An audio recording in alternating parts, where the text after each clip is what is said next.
Hello, I'm Madam Eva, a biology teacher from Educare Tanzania, and I'm here, my dear student, to take you through a series of solving of revision questions in various topics of different level. But today we will deal with the level of Form 4 in our topic of genetics. We will continue with our questions. As we can see here, we'll continue with the question number 25 in the revision exercise number 2 in the book of Tanzania Institute of Education. As you can see this question, my dear students, assume that in human beings, the gene for brown eyes is dominant over that for blue eyes. In part 1, a brown-eyed man marries a blue-eyed woman, and they have 8 brown-eyed children. And what are the genotypes of all individuals in the family? That is all about the part A of our question number 25. The second part need us to state what is the probability that the first child produced by parents who are both heterozygous for brown eyes will have blue-eyed. And the third part need us to state if the first child of parents in part 2 is a brown-eyed girl, what is the probability that the second child will be a blue-eyed boy? As you can see, our question, my dear student, it possesses 3 parts, and it's all about the eye color, brown-eyed as well as the blue-eyed colored eye. Tunaenda kuangalia solving ya swali letu kwa kuangalia kila kipengele kuanzia kipengele cha kwanza hadi kipengele cha 3. As you can see here in our solution, tutaanza na kipengele cha kwanza, you can see. And in this case, brown eyes, which is denoted by capital letter B, are dominant over the blue eyes, which is denoted by small letter b. And you can see genotypes of individuals in the family. Tunaenda kuangalia zile genotypes za individual kwenye family kwa sababu tumeambiwa blue-eyed man alimuoa mwanamke ambaye brown-eyed man alimuoa mwanamke ambaye ni blue-eyed. As tulivyoambiwa katika maelezo ya mwanzo, blue-eyed ni recessive character while brown-eyed is the dominant character. And in that sense, tukisema kwamba a woman alikuwa ni blue-eyed, it means kwamba alikuwa ni recessive, kwa sababu hatuwezi tukasema kwamba ni blue-eyed wakati ile character ionekani kwa nje. Kama ikiji-express phenotypical, it means that a woman was a recessive blue-eyed, a homozygous recessive, alikuwa homozygous recessive. And now the father anaweza akawa ni brown, either brown dominant au anaweza akawa brown recessive, tutaona. As after that explanations, tukaangalia hapa hizi brown genotypes za individual. Tunaanza na brown-eyed man. You can see the brown-eyed man can be either homozygous dominant, capital letter BB, or heterozygous, capital letter B and small letter b for the trait, and we will determine his genotype based on his children. Tutadetermine genotypes zake kulingana na watoto wake ambao watakuwa tunaangalia kwamba hawa wazazi alikuwa na 80 children, alipata 80 children ambao walikuwa ni, tumeona kwamba walikuwa ni brown eyed. So kwa kuona kwamba those children walikuwa ni brown eyed, hapo tutaweza kudetermine genotype ya baba, lakini genotype ya mama inajulikana moja kwa moja. As you can see here, blue-eyed woman, the blue-eyed woman must be homozygous recessive since blue is a recessive trait. Kwa hiyo tunapoangalia kwenye upande wa mama, tunasema kwamba ile karakta ya mama ya kuwa recessive atakuwa ni homozygous, kwa sababu there is no way mtu anakuwa na karakta ambayo ni recessive au ameicarry alafu tukai-express phenotypical kwamba that's ni blue wakati haijionyeshi kwa nje.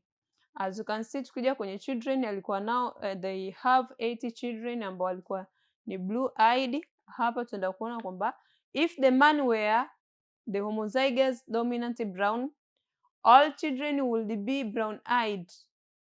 Either wanaweza wakawa homozygous ama can say heterozygous, and the genotype of the children will not matter. However, since he has children with a blue-eyed woman, this means he must be heterozygous, allowing for some children to potentially inherit a blue-eyed allele. Kwa hiyo tunakuja kuona kwamba baba atakuwa na genotype ambayo ni homozygous ili aweze kuallow for the inheritance of the trait of blue color, brown color kwenda kwa watoto wake wote 8. As we can see here, since all children are brown-eyed, the genotype for all 8 brown-eyed children must be heterozygous, inherited the dominant brown allele from their father and the recessive blue allele from their mother. Kwa hiyo tunakuja kugundua kwamba baba hapo, kwa sababu tulikuwa tunaitafuta the genotype of the father. The genotype of the father hapo itaonekana kwamba ni homozygous brown eye in color, and if it is homozygous brown eyed in color, it means kwamba itatupelekea possibility ya wale pale 8 children kuwa na ile color ambayo baba anayo. As you can see here, tukirejea, you can see on this question we are required to assume the human alikuwa na gene ya brown eye ambayo ni dominant over that ya blue eye. As you can see, a brown-eyed man alimarry a blue-eyed woman, and they have 8 brown-eyed. What are the genotypes of all individuals in the family? So mpaka kufikia tulikofikia, it means the genotypes of all individual in the family, tutaanza na baba ambaye atakuwa ni homozygous dominant, mama atakuwa ni recessive, na watoto wote 8 watakuwa ni heterozygous. For instance, you can see here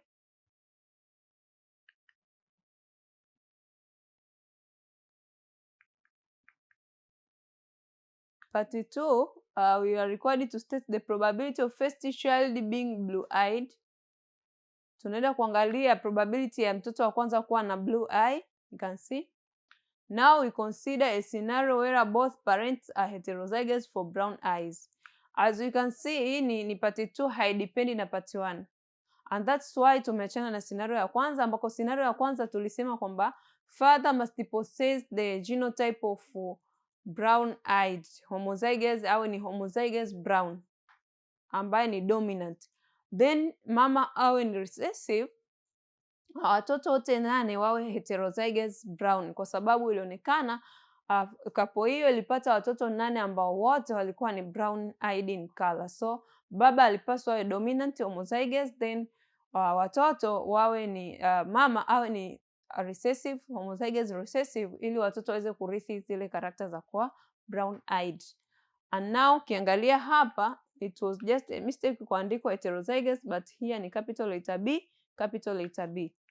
And now tukiangalia katika part 2 ambayo inajitegemea, we consider a scenario where both parents are heterozygous for brown color, brown-eyed in color.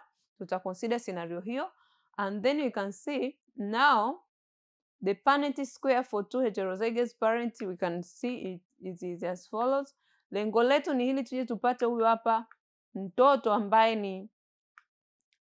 ni homozygous recessive, kwa sababu here we calculate the probability of getting the first child awe ni recessive. And here tunaenda kuona kwamba we will take 1 which is this here tuweke over 4, tuzidishe mara 100 kupata the probability of the child to be a blue in color, blue colored eye. As you can see here from the Punnett square, the child au offspring alokuwa homozygous dominant in brown in color alikuwa ni 1, but heterozygous alikuwa ni 2, na recessive homozygous recessive alikuwa ni 1. And in that sense, you will take 1/4 times 100, then you will get 25% as the probability for the first child to be a blue-eyed in color. And now you can see the phenotypic ratio is a 3:1.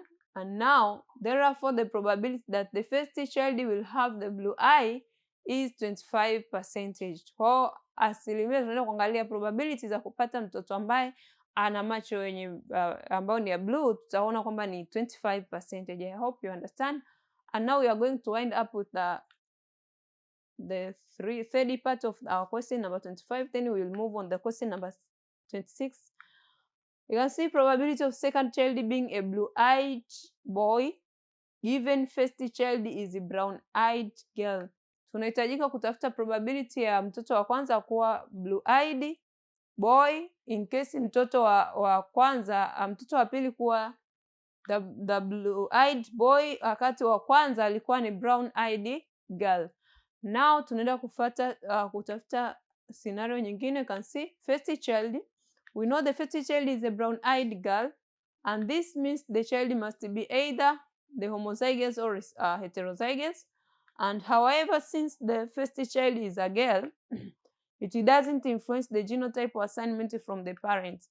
Kuwa mtoto kuwa wa kike influence the genotype assignment kutoka katika parent, kwa sababu the trait of color, hii trait ya color sio haidependi sana kwenye sex. As you can see, probability for the second child, the parent remains heterozygous sorry, and the same Punnett square from part 2 will be applied. As here we can get the one individual or offspring who is blue in color. And now you can see, since we are looking for a blue-eyed boy, we focus on the genotype, this one, and the probability of having that child again is 1/4 times 100, which is 25%. Why we didn't consider the sex of an individual is just because the color of the eye does not depend on the sex of an individual, and that's why we assume that BB or homozygous recessive might be a boy or a girl. So the probability is the same as that in question in part 2 of our question number 25. And now let's take a move on another question, which is question number 26. As you can see here, the question states that Mzee Tumbo Tumbo is blaming his wife for bearing only daughters and no sons. Use your genetics knowledge to educate him that his wife is not supposed to be blamed. As you can see our question, my dear student, Mr. Tumbo Tumbo and his wife, they have a child. They have a marriage and they bear a child. After delivery, the child was a girl, and Mr. Tumbo Tumbo started to blame his wife for bearing the girl child instead of the boy. It seems that Mr. Tumbo Tumbo was in need of the boy child. So now you, as a student of biology, you have to stop Mr. Tumbo Tumbo from blaming his wife, because that is not the mistake of the wife, but it was the responsibility of the Mr. Tumbo Tumbo. Kwa sababu tukisoma about the sex determination, we can see the chromosomes for the females zinakuwaga ni X, and the chromosomes for the man zinakuwa ni X and Y. So determination ya mtoto awe wa kike au wa kiume inadependi kwa baba. So tukisema kwamba Mr. Tumbo Tumbo afanye blaming kwa mke wake, it seems like anamkosea mke wake. So you have to educate Mr. Tumbo Tumbo, you as a biology student, ili Mr. Tumbo Tumbo aelewe na aache tabia yake kumblame mke wake. And now tunaenda kuangalia strategies au the way ambavyo utamsaidia kumueducate Mr. Tumbo Tumbo ili siku nyingine asifanye kitu kama hicho kwa mkewe. As you can see here, our answer. First of all, we start with Mzee Tumbo Tumbo's belief that his wife is responsible for bearing only daughters and no sons is based on a common misunderstanding of genetics and heredity. In humans, the determination of a child's sex is primarily controlled by the father's sperm rather than the mother's egg, and here is how it works. Tunaposema kwamba tunaenda kumueducate Mr. Tumbo Tumbo kwamba the sex determination in a child is always depending on the father, because the father bear the X and Y chromosomes while the mother bear only X chromosomes. So the boy is all about having the XY chromosome, and as you can see, the mother is lacking that kind of chromosome, which is Y, and the main contributor of the Y chromosome is the man. So hapa tunaenda kumueducate Mr. Tumbo Tumbo kwamba another day ajue kwamba ni responsibility yake na ni yeye pengine alipaswa kuwa blamed and not the mother. As we can see here, the first way we can educate Mr. Tumbo Tumbo by explaining about the chromosomes. We can see here, humans have 23 pairs of chromosomes, including 1 pair of sex chromosomes. Female typical have 2 X chromosomes, while males have 1 X and 1 Y chromosome. So kwa mwanamke kuna 23 chromosome na kwa mwanaume kuna 23 pairs of chromosomes. So pair za 23 na 23 inakuwa 46, from which kunakuwa kuna sex chromosomes ambako ni 2. Kwa mwanamke zinakuwepo ni X na X, but kwa mwanaume inakuwepo ni X na Y. So ukimueducate Mr. Tumbo Tumbo kuhusiana na chromosome, ataelewa kwamba mke wake hakupaswa kuwa blamed. And at that matter utamwambia kwamba the boy, ili mtoto wa kiume lazima apossess X and Y chromosome, but awe wa kike lazima apossess X and X chromosome. So mother is there to receive from father either a baby ambaye ni girl ama a baby ambaye ni boy. So the chromosomes of the father are the one which will determine the sex of the child. And now my dear student, tukaangalie another way you will educate Mr. Tumbo Tumbo is by explaining about the contributions to sex determination. Contributions to sex determination, mchango katika kudetermine sex ya mtoto. When a baby is conceived, the mother contributes 1 of her X chromosome from her egg, while the father contributes either an X or a Y chromosome from his sperm. So hapo unakuja kugundua kwamba mama ana ile ability tu ya kucontribute on X chromosome, but the father has the ability to contribute X and Y chromosomes, and at that manner it means kwamba the father ndiye ana uwezo wa kuwezesha mtoto aweze kuwa wa kiume au wa kike. Kwa hiyo na mama au mke wa tumbo tumbo hakupaswa kulaumiwa kwa lolote. Again, you can see if the sperm carrying an X chromosome fertilizes the egg, the resulting child will be female, and if the sperm carrying a Y chromosome fertilizes the egg, the resulting child will be a male. Kwa hiyo probability imekaa hivyo. Kama X kutoka kwa baba ikienda kufertilize Y, itapata mtoto wa kike. But if X ikienda kufertilize Y ikienda kufertilize Y, itatokea mtoto wa kiume. That is how it works about the contribution in the sex determination of the child. Again, we can see here another way you can educate Mr. Tumbo Tumbo is by responsibility. You can see this means that it is the father's sperm that ultimately decides the sex of the child, and the egg from the mother will always contribute an X chromosome, while the father will either contribute X or Y, determining if the child is a boy or a girl, as we can see here. Hapa ni yale responsibility, tunasema kwamba the chromosomes responsible for the determination of the sex of the child is those from the father. And that's why when we talk about the responsibility, we are going to talk to Mr. Tumbo Tumbo kumwambia who was responsible to be blamed, ili aelewe aache lawama zake. And fourth one is all about randomness. The process is largely random, and there is no way for a couple to control the sex of their offspring through their biology. Factors such as genetics, environment, and chance play a significant role in determining the sex of a child. Kingine tunakuja kuzungumzia randomness. Randomness tunamaanisha kwamba the process of fertilization inaokaa in a random manner, in such a manner that hakuna way ambako hawa couples wawili wanaweza wakakontrol jinsia ya mtoto, ukiachana na ile way ambayo ni biological.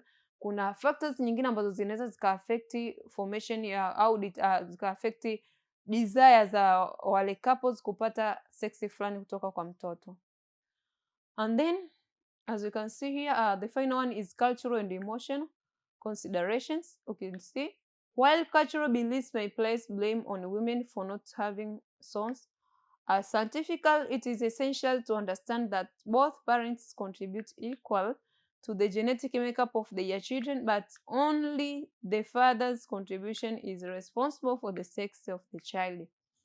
By educating Mr. Tumbo Tumbo with this understanding, he can see that blaming his wife for the sex of their children is not only scientifically inaccurate, but also unfair, as it is shared genetic contribution that determines the sex of their offspring.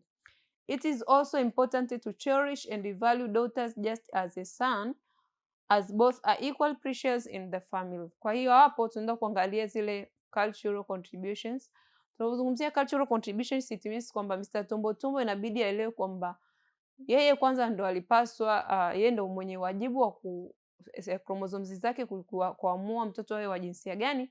Pili, apaswa atambue, baada ya kumwelimisha itamsaidia yeye kutambua kwamba kublame mke wake kuhusiana na jinsia ya mtoto sio tu scientifically problem, but ni tatizo, ni unfair, kwa sababu watoto wa kike pia